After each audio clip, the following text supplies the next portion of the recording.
Bonjour, bienvenue pour cette nouvelle vidéo de Dynamique de réussite. Aujourd'hui, je vais vous parler de votre passé, de notre passé. Nous cherchons parfois à le fuir, à le rendre moins visible, moins présent. Il ne nous convient pas, il ne nous plaît pas. Nous avons des choses douloureuses que nous traînons et que nous cherchons par tous les moyens à masquer, à éviter, en tout cas de nous les rappeler, de nous les ramener à la surface. Et pourtant, ce passé, il est extrêmement précieux, extrêmement important. C'est ce que nous allons voir. Avant, je vais me représenter, pour ceux qui ne me connaissent pas, je suis Raphaël Pérez, je suis coach de motivation et de confiance en soi pour pouvoir se libérer, réaliser ses projets, prendre en main sa vie. Je suis auteur, conférencier, et donc je vous partage un petit peu mes conseils au travers de ces vidéos.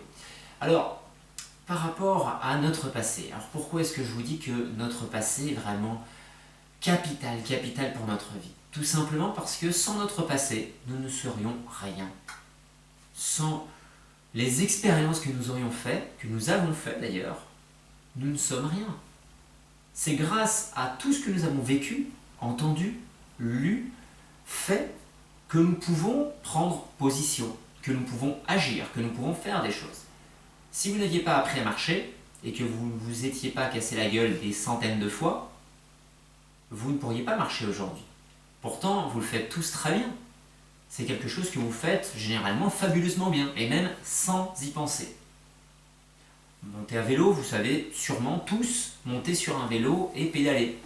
Pourtant, les premières fois, ça a été galère. C'est grâce à votre passé, vous pouvez aujourd'hui monter à vélo. Et de la même manière, c'est grâce à votre passé, à vos expériences douloureuses, à votre culture traditionnelle, parce que vous êtes de tel milieu, de telle origine, de telle religion, que vous avez des expériences et que vous allez agir. Alors agir, des fois, c'est de faire la même chose que nos parents, la même chose que le dogme qu'on nous a transmis. Mais ça peut être aussi de vouloir, par esprit éventuellement de rébellion ou parce que ça nous déplaît, faire exactement l'opposé. Alors ça, ce sont des prises de position par rapport à notre passé. Chacun est libre de prendre ses positions, mais elles sont souvent vraiment dictées par notre ego, ces prises de position. Et moi, ce qui m'intéresse, c'est cette forme de liberté que l'on peut acquérir. Et cette forme de liberté, elle s'obtient aussi grâce à notre passé. Parce que notre passé, justement, laisse des traces, et que c'est grâce à lui qu'on peut essayer, en tout cas aspirer, dans tous les cas, à avoir une vie meilleure. Pour nous, pour notre entourage, et pour les personnes qui viendront après nous, c'est-à-dire nos enfants et les autres générations à venir. Et c'est cet avenir meilleur que nous essayons finalement de transmettre, que nous en soyons conscients ou pas, nous essayons de transmettre un avenir meilleur. Je vais faire un parallèle pour que vous compreniez de manière très brutale ce que j'essaie de vous faire passer comme message. Si nous n'avions pas connu, en Europe particulièrement, les deux grandes guerres, ou les trois grandes guerres avec l'Allemagne, et les camps de concentration, les déportations, etc., qui sont des choses atroces. Est-ce qu'aujourd'hui, nous serions prêts à dire que c'est quelque chose d'atroce et surtout il ne faut pas que cela se reproduise? Alors qu'en plus, beaucoup de Français, malheureusement, y ont contribué. Heureusement, de l'autre côté, beaucoup de Français aussi se sont battus pour ça, pour lutter contre ça plutôt. Pour lutter pour cette liberté.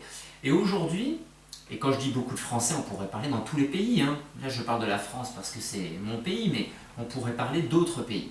C'est la même chose. Pourtant aujourd'hui, des camps de concentration, ça existe encore dans le monde. Dans certains pays, on a encore des camps de concentration, on a encore des prisons où le traitement des prisonniers est atroce. On a encore des prisons où on tue les gens très facilement, sans en parler ouvertement. Dans certains pays, ça se pratique. Heureusement, c'est de moins en moins présent. Et heureusement aussi, on prend conscience que ce sont des atrocités face auxquelles nous devons lutter. Et nous devons lutter pas pour arrêter ces atrocités, nous devons lutter pour avoir une plus grande liberté, une vie plus heureuse pour nous. Et sans avoir connu ces événements tragiques et atroces, nous ne serions peut-être pas capables aujourd'hui de dire il ne faut surtout pas que ça se reproduise. Surtout, il faut faire tout pour que ça ne se reproduise pas et donc pour avoir finalement une plus grande liberté, pour avoir un plus grand respect de l'autre, quelles que soient ses différences. Et ça, c'est formidable. C'est formidable. Et malheureusement, on a dû passer par des choses, des fois dramatiques, désastreuses, ignobles, pour pouvoir prendre conscience de ça. Et bien, notre passé, finalement, c'est la même chose. Ces guerres que nous avons connues sur notre territoire font partie de notre passé. C'est la même chose. Donc, quand vous avez une culture que vous cherchez à refouler parce que vous êtes différent, quand vous avez des choses dans votre passé qui font que vous étiez différent. Pour ma part, c'était d'être seul. Moi, j'ai vécu beaucoup dans la solitude, pour diverses raisons, depuis que mes parents ont déménagé de ma région natale. Je suis natif du Var. Et depuis ce déménagement, j'ai eu bien sûr des amis, mais j'ai beaucoup été seul. Et ça m'a suivi tout au long de la fin de mon enfance, mon adolescence, et même après le début de mon âge adulte, où j'étais seul. J'étais seul parce qu'il y avait quelque chose qui était présent là-dessus, je n'arrivais pas à expliquer. Et je peux vous dire que je l'ai maudit, le fait d'être seul. Comme ça m'a beaucoup déplu, ça m'a fait du mal, j'en ai souffert. Parce que quand on fait, par exemple j'ai fait de l'athlétisme, j'ai fait du sport à un bon niveau, et j'ai aussi souffert de ça, dans le sens où j'allais m'entraîner, j'étais seul. L'été, l'hiver, il y avait 2-3 personnes au stade, mais on n'était pas beaucoup, parce que je me suis trouvé dans une période où il y avait peu de monde. Ça aurait été plus sympa d'être avec un groupe où il y a de l'émulation. Mais en même temps, j'ai eu la chance aussi, dans cette situation de solitude, c'est d'avoir un entraîneur pratiquement exclusif. Ça, c'est une chance formidable, que je n'aurais pas eu si on était un groupe. Et ce qui m'a aussi permis de tisser des liens avec cet entraîneur, qui sont des liens qui ont été beaucoup plus loin que le simple rapport entraîneur-athlète, qui ont été des rapports aujourd'hui amicaux, où on peut parler de choses vraiment en tant qu'amis. Et c'est une personne qui est importante aujourd'hui dans ma vie, qui a été importante et qui est encore importante. Donc cette situation finalement m'a permis d'avoir des ouvertures. Sans avoir cette situation, je ne me serais peut-être pas penché autant dans certaines littératures. J'aurais peut-être pas fait la démarche d'aller voir des personnes, des coachs en développement personnel. J'aurais peut-être pas fait toute cette démarche qui fait que je suis ce que je suis aujourd'hui. Et finalement, ce passé que j'ai maudit et que certains d'entre vous maudissent également, de dire je suis comme ça, je suis noir, j'ai pas d'argent, je suis de telle religion, je suis de telle origine, j'ai tel passé, mes parents m'ont fait ci, mes parents ont choisi pour moi. Eh ben oui, oui, parce que quand on est enfant, quand on est jeune, on n'a pas le choix, on subit. On subit parce que c'est un moyen de survie, de subir, de suivre le mouvement. Par contre, quand on grandit, quand on prend de l'âge, on doit prendre de l'assurance, on doit prendre sa place dans le monde. Et prendre sa place dans le monde, ce n'est pas faire ce que nos parents voulaient que nous soyons. C'est faire ce que nous avons au fond de nous, ce qui est important pour nous. Quitte à faire différemment de ce que l'on nous a enseigné, de ce que l'on nous a appris. Et ça, c'est vraiment essentiel. Et finalement, les personnes qui s'épanouissent généralement sont des personnes qui arrivent à chérir ces moments-là, arrivent à se dire, en fait, mon passé, moi, j'étais pas content, j'ai vu la dernière fois, je sais plus quel acteur, je ne me rappelle plus de son nom, qui a beaucoup souffert de son passé pour ses origines asiatiques. Parce qu'il se sentait différent, il est né en France, mais il se sentait différent. Et un beau jour, il a accepté de dire que finalement, ses origines, c'était ce qui faisait une force, parce qu'il avait finalement une double culture. Donc il avait des points de vue qui étaient justement renforcés par rapport à cette double culture.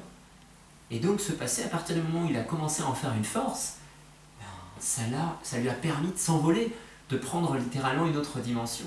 C'est pour ça que je vous encourage vraiment à chérir votre passé, à regarder les choses qui ont été difficiles, que vous avez maudites, et peut-être que vous maudissez encore aujourd'hui. Les relations avec des proches qui ont été difficiles, mais qui finalement vous renforcent, font que vous êtes beaucoup plus fort aujourd'hui pour affronter des choses que vous avez besoin d'affronter, pour vous libérer et pour prendre beaucoup plus de liberté, plutôt que d'être enfermé avec votre ego, parce que ce n'est rien d'autre que notre ego qui parle quand on se dit « j'ai pas de chance, je vis ça, c'est vraiment pas de peau, j'en ai marre de vivre ça, toujours des choses qui m'arrivent, alors que d'autres ont de la chance. » Mais la chance qu'ont les autres, est-ce que réellement c'est de la chance, ou est-ce que finalement, si on regarde les choses de manière objective, ils ont aussi leur passé derrière eux, ils traînent aussi leur passé, certains de manière plus agréable que d'autres, mais c'est pas parce qu'on voit une personne qui réussit et de dire « elle a de la chance » ou « j'aimerais être comme elle ». Non, parce que finalement vous seriez comme elle, il faut aussi assumer le passé qu'elle a. Et des fois, ce passé, il peut être très douloureux par rapport à ce qu'elle a vécu. Donc simplement, regardez derrière vous. Regardez ce que vous avez vécu. Je vous donne ce conseil-là aujourd'hui, faites cet exercice. Regardez ce que vous avez vécu. Regardez votre passé. Quelles sont les choses qui, finalement, ont été difficiles dans votre passé? En relation avec vos parents, en relation avec vos frères et sœurs, en relation avec vous-même, par solitude peut-être, avec vos copains, avec vos amis, la religion, vos origines ethniques, des déménagements, plein de choses qui ont pu faire que votre passé a été des fois difficile à assumer. Parce qu'il y a des choses que vous ne vouliez pas, que vous n'acceptiez pas, parce que vous auriez aimé que tout soit simple, être comme tout le monde. Mais vous n'êtes pas tout le monde. Je ferai une vidéo là-dessus dans quelques temps. Vous n'êtes pas tout le monde, vous êtes unique. Et cette unicité vous rend exceptionnel. Mais pour être exceptionnel pleinement, il faut être prêt à exploiter votre potentiel. Et ce potentiel que vous avez, il est présent grâce à votre passé. Donc regardez vraiment tout ça. Chérissez votre passé. Et ayez conscience vraiment d'une chose essentielle. C'est que sans votre passé, vous ne seriez pas ce que vous êtes aujourd'hui. Sans votre passé, vous ne seriez pas prêt à prendre des décisions pour construire un avenir meilleur. Pour vous, pour vos proches, pour vos enfants, demain. Donc, ayez vraiment ça à l'esprit. Et regardez que toutes les décisions que vous allez faire, tous les choix que vous allez prendre, toutes les choses que vous allez faire pour construire votre vie, dépendent réellement de votre passé. Donc ne le refoulez pas. Ne cherchez pas à dire « il faut que je fuis absolument mon passé ». Ce passé, c'est un véritable trésor. C'est une mine d'or. Et quand vous commencez à remercier ce passé, à le bénir, à le chérir, finalement, vous vous rendez compte qu'on vous a transmis, volontairement, involontairement, des choses qui sont des outils extrêmement puissants pour réussir votre vie, pour vous épanouir, pour prendre votre envol et pour vivre quelque chose de bien, vivre ce qui vous correspond. Alors votre passé, arrêtez de le fuir. Faites une pause et regardez-le, j'ai envie de dire, regardez-le droit dans les yeux. Regardez-vous dans la glace, regardez qui vous êtes. Est-ce que vous êtes une personne, en face de vous, vous voyez une personne dans la glace que vous n'appréciez pas, ou alors une personne, finalement, que vous pouvez apprécier, une personne qui est belle, une personne qui a tout pour réussir, à qui il ne manque qu'une chose, c'est finalement d'accepter. L'acceptation est quelque chose de fabuleux, et d'ailleurs, c'est quelque chose d'indispensable pour réussir. Accepter d'être quelqu'un de formidable, accepter d'avoir finalement tout un potentiel grâce à votre passé pour réussir. Et quand vous regardez, je vais terminer là-dessus, quand vous regardez ce que les personnes qui réussissent ont fait dans leur vie et ont traversé, vous vous apercevrez que c'est grâce à leur passé qu'elles réussissent. C'est grâce à ce qu'elles ont vécu, ce qu'elles ont subi, c'est grâce à leurs origines, c'est grâce à leurs expériences qu'elles vont avoir des idées, des choses de génie pour pouvoir faire de leur vie une véritable réussite. Et faites de même, faites de votre vie une véritable réussite.